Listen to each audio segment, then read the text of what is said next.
बातों से नहीं आता बदलाव। सोच से बदलती है दुनिया, बदलते वक्त के साथ बदलनी होती है सोच।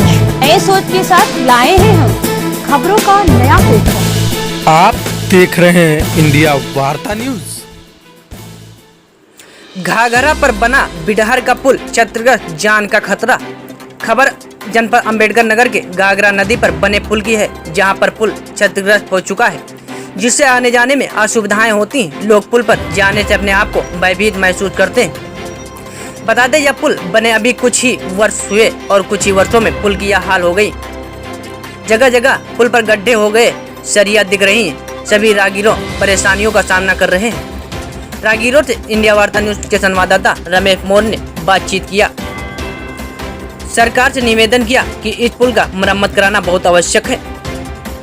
तो वही जन अधिकार पार्टी के विधानसभा संगठन मंत्री शिवेंद्र मोर ने कहा कि भारतीय जनता पार्टी की सरकार सिर्फ कागजों पर कार्य करती है, न कि धरातल पर। इसका गड्ढा मुक्त अभियान हो या किसानों की आय दोगुना करने की और लोगों को रोजगार देने की, सारी विकास की बातें गड्ढे में तब्दील हो गई।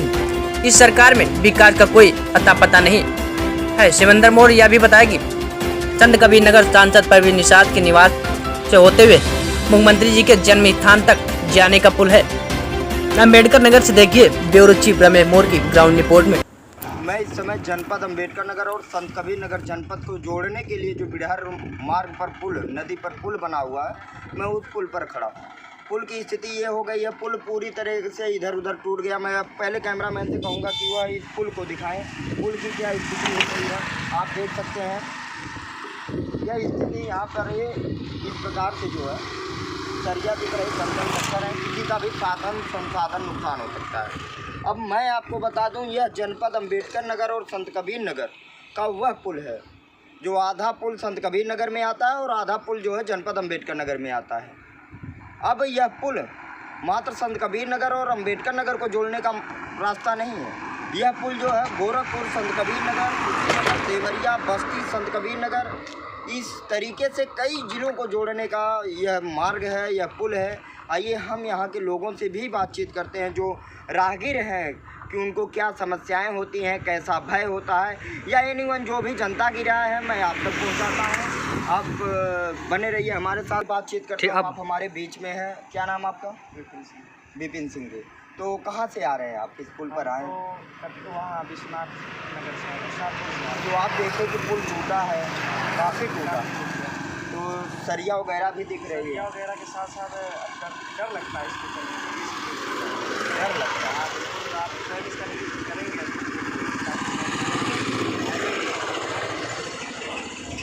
तो आखिर इससे आप सरकार से कुछ मांग वांग करें? सरकार से भी मांग करेंगे जो वर्तमान की परिस्थिति है उसका आकलन करके हो रही है। बिल्कुल।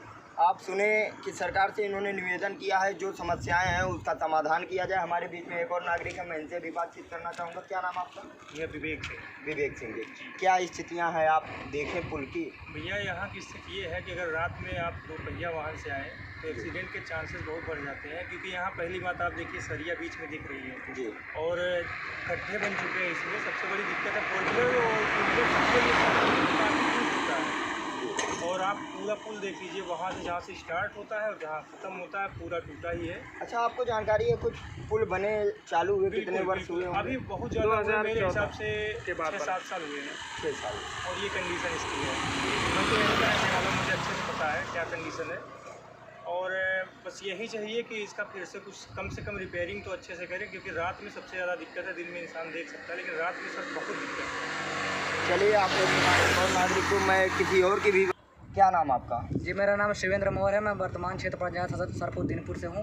तो कहाँ से आ रहे हैं आप? सर मतलब मैं नाथ नगर से आ रहा हूँ। मैं जो है जन अधिकार पार्टी से जुड़ा हुआ हूँ, विधानसभा आना मंत्री में हूँ। तो वहाँ पर वो अपनी पार्टी संबंधित कुछ विचार विमर्श के लिए लोगों के पास गए हुए थे।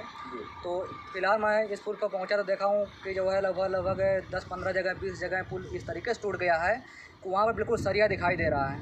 अगर दिन में मान लीजिए लोग देख ले जा रहे हैं, लेकिन अभी शाम हो जाए या रात हो जाए तो कहीं न कहीं बहुत बड़ी दुर्घटना हो सकती है। तो इसके लिए आप कहना क्या चाहेंगे सरकार से, वर्तमान सरकार से? मैं वर्तमान सरकार से कहना चाहता हूँ, जो बड़े बड़े वादे करती थी कि गड्ढा मुक्त सड़क करवा देंगे, किसानों की आय दोगुनी कर देंगे, तो मैं ज़्यादा कुछ ना कहते हुए यही कहूँगा कि गड्ढा मुक्त सड़क नहीं हो पाई, लेकिन कम से कम जो नदी पे जो पुल का निर्माण हुआ कम से कम उसकी दोबारा रिपेयरिंग करवाए, ताकि जो है जो जान माल की खतरा लोगों के लिए हो कम से कम उसका अच्छा, भय तो नहीं लगता? अभी पुल तो बाकी तरह से तो ठीक है, गड्ढे हैं जी सर, बहुत बहुत भय लगता है। हम तो अभी आ रहे थे, वो इधर से गाड़ी हुई क्रॉस हुए, बगल में जो है गड्ढा टूटा हुआ था, वहाँ पे हम पहुँच गए तो बच गए, नहीं तो गिरने वाले से जो है। तो इस तरीके से ये सारी घटनाएं हो रही हैं। ये तो मान लीजिए आज की बात, आज हम आ गए, लेकिन अगर कहीं आए दिन ऐसा होगा यहाँ पर घटनाएं कभी होती हैं जी। तो क्या निवेदन अभी सरकार से, क्या संदेश कुछ पब्लिक को देना चाहिए? जी, मैं पब्लिक से यही बताना चाहूँगा कि देखिए, वर्तमान सरकार का कार्यकाल पूरा होने वाला। जब सरकार शुरुआती में आई तभी बोली थी जो है कि मैं गड्ढा मुक्त सड़क करवा दूँगा, किसानों को आय दोगुनी कर दूँगा, महंगाई पे अंकुश लगा दूँगा। तो ये सब कहीं न कहीं इसका मतलब जो भी वादे थे सब झूठा साबित हो गए, जो सब खोखले वादे थे। तो मैं जनता से निवेदन यही करना चाहूँगा, जो 2022 का चुनाव आने वाला है उसमें कोई नई सरकार चुने, और नई सरकार में हम ऑप्शन उन लोगों को ये देना चाहेंगे, जन अधिकार पार्टी का चुनाव करें, जिसके मुखिया माननीय बाबू सिंह कुशवाहा जी हैं, जो सबके हक हिस्सेदारी की बात करते हैं, जिनका जो है मुख्य नारा है कि जिसकी जितनी संख्या बारी उसकी उतनी हिस्सेदारी। बहुत सही। आपने सुना किसी और नागरिक को, ये शायद नेताजी थे। और मैं कुछ लोगों से और बातचीत करना चाहता हूँ। वहाँ पे राहगीर जो 4 व्हीलर से जा रहे थे वो रुक गए, मैं उनसे भी बातचीत करना चाहता हूँ। आखिर ये दिक्कतें 2 व्हीलर के लिए ही है या इन लोगों को भी दिक्कतें होती हैं? क्या नाम आपका? तो आप आ रहे हैं, पुल की स्थिति ये देखते हैं, कुछ कहना चाहेंगे? जर्जर कुछ सरकार से निवेदन करना चाहेंगे? सरकार से निवेदन अभी कुछ बोलेंगे सर? क्या नाम आपका? तो क्या कहना चाहते हैं आप? इस पुल पर आए, अपनी चरपहिया में दिक्कत होती है या दिक्कतें होती हैं? तो क्या कहना चाहते हैं आप सरकार से? यही है कि जल्द से जल्द इसको सही करें। अच्छा, अगर सरकार को आपको नंबर देने, मैं मान लिया अगर कार्यकाल में या काम के नाम पर उसे 10 नंबर भारतीय जनता पार्टी को देने हों, तो 10 नंबर में कितने नंबर देंगे?